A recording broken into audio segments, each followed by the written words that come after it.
क्या आप जानते हैं कि भगवान शिव का छोटा सा डमरू दरअसल पूरे ब्रह्मांड का रहस्य अपने में समेटे हुए है? आज हम जानेंगे डमरू और शिव जी के कुछ ऐसे रहस्य जो बहुत कम लोग जानते हैं। डमरू की उत्पत्ति। जब शब्द ब्रह्मा जागा। जब भगवान शिव ने तांडव नृत्य किया, तब उनके डमरू से 14 बार अलग अलग ध्वनियां निकली। इन्हीं 14 ध्वनियों से संस्कृत भाषा के व्याकरण की नींव पड़ी। महर्षि पाणिनि ने इन्हीं माहेश्वर सूत्रों को आधार बनाकर अष्टाध्यायी की रचना की। यानी जो भाषा हम बोलते हैं, उसके बीज शिव जी के डमरू में थे। डमरू की हर थाप कहती है, नाद ही ब्रह्मा है, शब्द ही सृष्टि है। डमरू का आकार काल चक्र का प्रतीक। डमरू का आकार 2 त्रिकोणों जैसा है, एक ऊपर और एक नीचे, बीच में एक संकरा बिंदु। यह आकार सृष्टि और प्रलय का चक्र बताता है। जब डमरू एक तरफ फैला है, वो सृजन है। जब दूसरी तरफ, वो विनाश है। और बीच का संकराक्षण, वो वर्तमान है, जहाँ शिव निवास करते हैं। इसीलिए शिव को महाकाल कहा जाता है, जो काल से परे हैं। पंचमुखी शिव, 5 तत्व, 5 कर्तव्य। भगवान शिव के 5 मुख हैं, सद्योजात, वामदेव, अघोर, तत्पुरुष और ईशान। ये 5 मुख 5 तत्वों के प्रतीक हैं, पृथ्वी, जल, अग्नि, वायु और आकाश। और इन्हीं 5 मुखों से शिव 5 काम करते हैं, सृजन, पालन, संहार, तिरोधान और अनुग्रह। यानी जीवन के हर पहलू के स्वामी हैं शिव। भस्म का रहस्य, नश्वरता की याद। शिव जी अपने शरीर पर भस्म क्यों लगाते हैं? भस्म यानी राख। जो कुछ भी जलता है, वो अंत में राख बन जाता है। शिव हमें याद दिलाते हैं, यह शरीर, यह संसार, सब नाशवान है। जो इसे जान लेता है, वो मोह से मुक्त हो जाता है। भस्म लगाना एक घोषणा है, मैं देह से नहीं, आत्मा से हूँ। नाग देवता, काल का प्रतीक। शिव जी के गले में नाग क्यों है?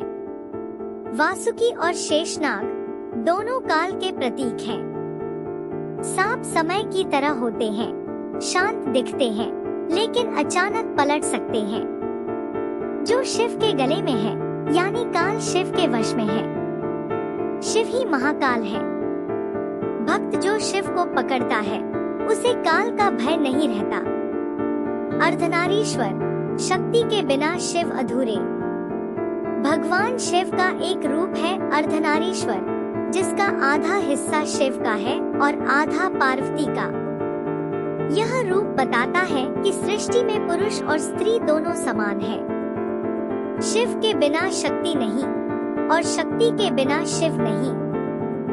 यह जगत उनके मिलन से ही चलता है। जिसने इस रहस्य को समझ लिया, उसने सृष्टि को समझ लिया।